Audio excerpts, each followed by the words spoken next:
Speaking of, Toes. yeah. Now, I know you, Hmm? and I know you're probably holding this back because we're talking Panthers, Hmm? and what has happened Hmm. these last two games has been unbelievable. Yes. I was watching TV this morning. Yes, sir. Doo-doo-doo, doo-doo-doo. Uh-huh. Go ahead.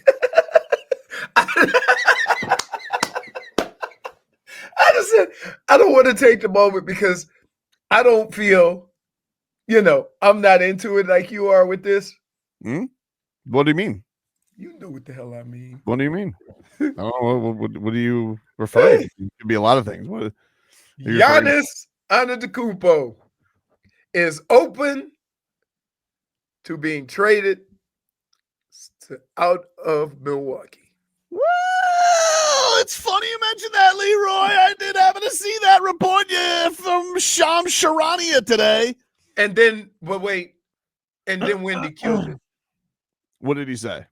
He was just talking about what all the other teams have to be able to trade. Houston, Uh, ton of stuff. Brooklyn, ton of stuff. yeah. Right? The Heat, me. It's not none stuff though. The Heat No, have it's not picks. none. They It's have not picks. They none. have an all-star player that could potentially swing for him. Whoa, They whoa. could. They could. Okay. They could go a ton of young guys. So I don't think that it's not like the Heat have a bare cupboard. And look, I don't know what's going to happen. But what I would say is like, look, most of the time we see a guy get to go where he wants to go. Giannis, the first inkling we've gotten is wants to go to a big city. What about they talk about San Antonio has a boatload of stuff. Oh yeah, it's a big city. Yeah, I'm sure he's going to love going from I'm just Milwaukee to San Antonio. I'm sure he's going to love that. I'm sure Giannis's agents are going to sign because the real report, the meat and potatoes of it is because I want us to be grown-ups. I know we're all scarred by the Damian Lillard thing, which oh my rightfully so. goodness. And the Heat and Aaron Goodwin, they screwed that up. They screwed that up. But I'm going to tell you guys, this is what I came away with. All right, and I was already told today on Twitter, which people got to grow up. I was told today on Twitter, Tobin, stop getting people's hopes up. And I'm going to tell you guys something right now. I'm 38 years old. Nobody has ever gotten my hopes up. I get my hopes up. If you guys want to follow suit, you're all grown-ups. You can't help it. You're throwing it in our face consistently. You're all grown-ups. If Oh my goodness. That's on you. That's not true. That's like Eve telling Adam. That's on you. That's like Eve telling Adam, you didn't have to take the apple. It's not on me. If you get your hopes up over Giannis and you don't want to be, then don't get your hopes up. I don't be surprised. Have no feelings in life. If you want to if you just want to be the way you are, fine. The Damian Lillard thing, I got that way on my own. When it was any other way, I get that way on my own. If you guys followed suit because you like how I act, guess what? Deep down, you wanted to get your hopes up. Right. That's not on me. You're telling me Drew Starr gets hopes up sometimes? He does get my hopes up sometimes. So you're saying no and one gets Antonio but that's on me. It's not really Drew Starr. I got my hopes up from reading Drew Starr. I'm a grown-up. There was a reporter recently that we have to give credit for, had a ridiculous name and a funny emoji. I forgot his name already. I don't remember. He got you excited, though, and he was correct. What did he get me excited about? I don't recall. I don't remember. Someone in the chat will help me out. Dade South knows all. I don't know what you're talking about. All I'm saying is stop getting mad at me about, oh, Tobin, you're a hope mongerer. Oh, Tobin, you get all of our hopes up and you crush our dreams. Hey, if you don't want to come along for the ride, no one's making you. It's not a ride. It's a crappy ride. No, it's not for me. You spend millions in advertising for a movie, and it's like 28 on Rotten Tomatoes. Okay, listen. Smeaton said it perfectly. Stop it, Tobin. The Heat trying to get Giannis would be like shopping for a Lamborghini with a Pringles can. I don't think it's true. Really? The Heat can get up to what? They have 3 first-round picks. I think they could get it up to 4 if they lift protections on the Charlotte pick. Yeah, but some people have. Here's the deal. Mm-hmm. One of the teams has 2 lottery picks. Who? San Antonio? 4 and 9. Not San Antonio. Is it? I don't know. OKC? I remember. Huh? OKC? No, not OKC. It might be Brooklyn? Brooklyn. Dude, he's not going to Brooklyn. Grow up. And De'Aaron Fox is in San Antonio too. Yeah. So you got De'Aaron Fox, the last 2 rookies of the year. Okay, first of all, Stephon Castle won Rookie of the Year by default. Okay, the only reason he got that is because Khalil Ware was in Spo's doghouse. So congratulations, Stephon Castle, for winning like the most boring Rookie of the Year of all time. He's not Victor Wembanyama. Second of all, I hate to tell you guys this. He's not going to San Antonio. I mean, like, I need you guys to grow up a little bit. It's already Dame wasn't going to Milwaukee either. You're right, and that's the one rarity, Leroy. And guess what? Wait a minute. The one rarity. Hold on. -1.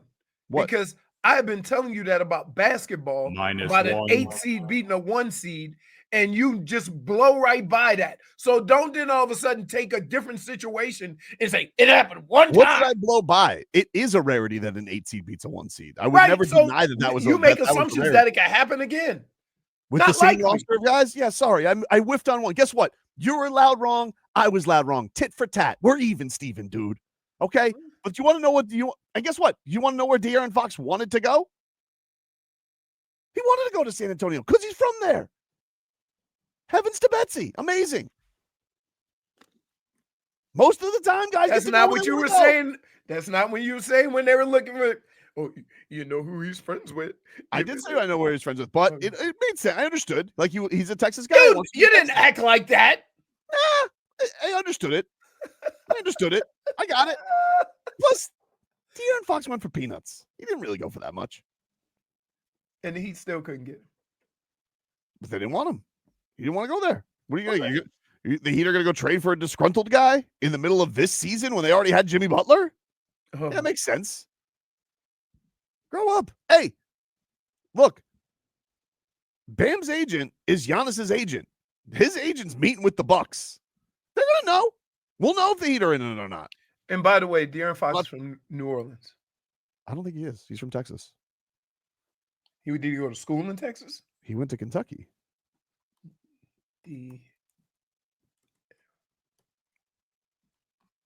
What's going to happen when you're loud wrong? Well, I can't wait. Clip that. Born 1997, New Orleans. Where was he raised? I don't know. It doesn't say. He claims Texas. He doesn't claim New Orleans. Okay. But I wasn't wrong. I wasn't wrong. No. Katy, Texas. But I wasn't wrong. I didn't say he grew up. I said he was born in New Orleans. You said he's from. From. It's a foul tip. His wife has ties to Texas. They both do. They're both from Texas. That's a foul tip. It's a foul tip. It's a foul tip. You got away with one. It was still alive. He's still alive. How come he didn't force his way to the Pelicans? Who? Everybody tried to force their way out of New Orleans. Take a break. But listen, I'm not getting anybody's hopes up. I'm just telling you, you guys feel how you want to feel. If you guys want to follow me, fine. I will say, though, Friday was interesting when Pat So does Riley that mean you're from New York? No, because I was born there. I'm not from there. Okay. That's you exactly went into my point. You scoundrel. Congratulations, though. I hate you. Ashamed of where I'm born. I was born in Orlando. I just remembered. Were you really? That sucks. Right before that tornado, that hurricane.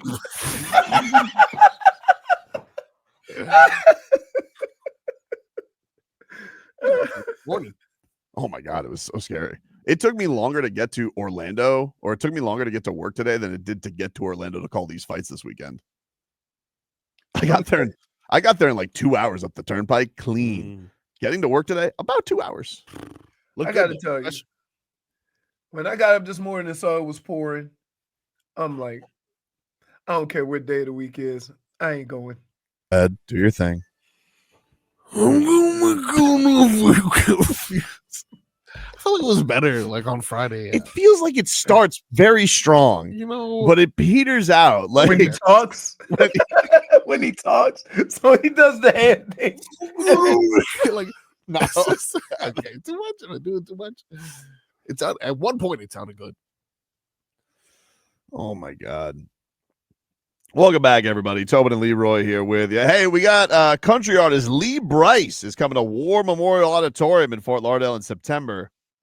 And we got your chance to win some tickets. Just keep on listening to our show. We'll give away those tickets to Lee Brice. This is a Live Nation show. Lee Brice. I was going to ask your opinion. I've heard some of his stuff. All right. For the show's sake, he's great. You're going to want these tickets. I know rumor. There's a rumor going around. Okay. You know what? We're going to come back with some Lee Brice today. Where's a rumor going around? It's like Godfather. Like, I don't understand. Yeah. Lee Brice sounds like a closer. I'm hard to love her. I made him Bruce Springsteen. I've heard some of his stuff. He's good. He's good, that Lee Brice. He's good. He's good. You know who's coming to War Memorial who I want to go see? Shabuzi. I want to go see him. Oh. I didn't see him at Tortuga. I want to see him at War Memorial. He seems like a nice guy. Does he? Every time I've seen him, I like his music. Yeah, he's good. He seems like a nice guy. That's my favorite part. So Friday, Pat Riley spoke to the media, had his press conference. Oof. Kind of took the blame off of him. Listen, huh? Can I just say this? What? It's a shame. Can I just say our listeners are the worst? What do you mean? They wasn't listening to see what Pat Riley had to say.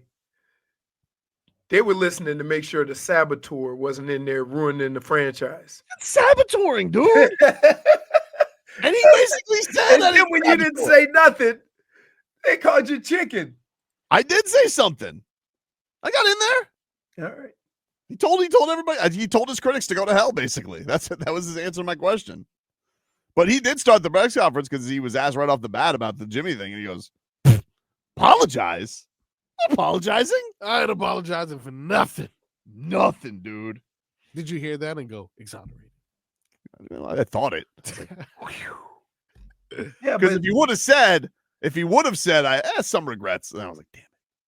So but now that he has no regrets after a year, that means I'm off the hook. No. So here's the problem. Okay. You're not off the hook if you got the wheels in motion. What?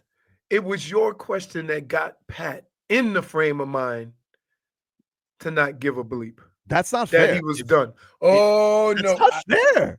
Okay. Did he just say Jimmy needs to shut it?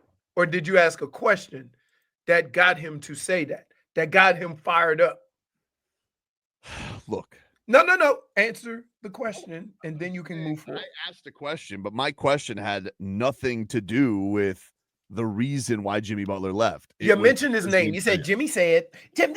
What do you mean? Jimmy said. I'm sorry. He's the star player. Am I not allowed to ask about the star player? Okay. I don't understand. Yep, that's right, Dade South. It's like applauding BP for cleaning up the oil spill. No, it's just it would be like, but not blaming them for the oil spill. No, but it would like BP being like, hey, guess what? That oil spill, that wasn't on us. Like something just randomly happened that was going to happen. No, that's what you're doing. No, nothing was going to happen. I'm telling you right now. Were those comments going to happen whether you asked the question or not? Yes, because Pat Riley's going to say what Pat Riley wants to say because he's a grown man. But you lit the match. I don't appreciate that. Okay. You sat there and challenged Jimmy Butler to play more games, to maybe watch what he says and concentrate on winning. Mm-hmm. After that, in December, you issued a statement saying Jimmy Butler would not be traded. You suspended him 3 times after that, and your very players who sat there just a week ago said that greatly impacted their season. One, your thoughts on how you approached it both a year ago, how you approached it during the season, and how much of an impact do you think that overall had on the direction and the type of season we're coming off of? I don't think what I said last year really was relevant. I simply said softly no. And I'm a person that in all the teams that I did coach, when you lose, you take your loss and you go home. And you're quiet, But there wasn't trolling back in that day. So there's no doubt that what happened with Jimmy had a tremendous impact on our team. There's no doubt about it. So the buck stops with me. I'll take that hit if you want it. What happened during the regular season, I don't want to really discuss. Man, so not relevant. Not relevant. I'm out. I'm free, dude. Wait, so now hold on. Softly. You weed through coach talk and GM talk all the time. And now you're gonna take him for his word because it vindicates you. Not so fast. No, absolutely not. That's what he said. He's trying to be nice. I don't know. Understand? Like, why do I have to continue to take the blame for something that he said had no relevance on it? Because you started the back and forth between Jimmy and Pat. I don't appreciate this. By running when Jimmy said something, by running to Pat and reporting like a little thing. First of all, I don't Jimmy said. Okay, first of all, I don't run anywhere. Second of all, it had to be asked. And it wasn't really about what Jimmy said. It was, hey, your roster, is it there with Boston, with Jimmy, without Jimmy? You could have asked that. I did ask that. It's literally what I asked. It's literally what I asked. All I opened it with was saying, Jimmy, his opinion is, if he played, Boston would be home. Pat, if Jimmy played, do you believe that? And he said, Jimmy needs to shut it because we lost. Okay, but my question was relevant. Yeah, relevant to the breakup of the team. By the way, you see Jimmy Butler get swallowed up by Rudy Gobert those last 8 minutes? Swallowed up. See him score too much. Nope. Hey, great 33 points though, Jimmy. You would have paid that guy 60. You know what they call him? What they call him? They call him 3.5 quarters Jimbo. I've heard that. So my question is this. Depending on the outcome of this series, does it make Pat right? Yeah. About why he wouldn't extend him. I mean, and so if it makes Pat right, mm-hmm. It makes you 100% wrong. Because you would have gave Jimmy the $60 million. I would have given Jimmy the Butler the $60 million. Right. And you would have been wrong. Maybe. No, that's not. Maybe. Oh my goodness. Take the L. Well, you don't take the L because I got let off the hook and you're still blaming me. You didn't get left off the hook. Maybe if you take your own advice, maybe I'll follow suit. You didn't get let off the hook. Let off the hook, dude. I got let off the hook. Pat Riley is not blaming me because Pat Riley, look, and if that is to your case, Pat Riley's like, I wanted him out. No, I'm not going to apologize for saying no on a contract extension when we didn't have to. And I don't think I should. And I will always say that to the players. If I was coaching, keep your mouth shut. I'll see you next training camp. And you get it back, on the court. But it's different today with players. So anyhow, that's what I want to talk about with Jimmy. I've been through those kinds of situations before, even with this team, a couple times. And so it's over. He's done. I wish him well. Good luck to him. And I hope deep down in his heart somewhere, he wishes us well too. Nope. I got nope. Pat, deep down, you got to get all the way down to the guts to see if you're not just piercing the skin a little bit. We'll take a break. Hour 2 coming on up, which we'll get to Pat channeling his inner frog boy to send some messages. That's next.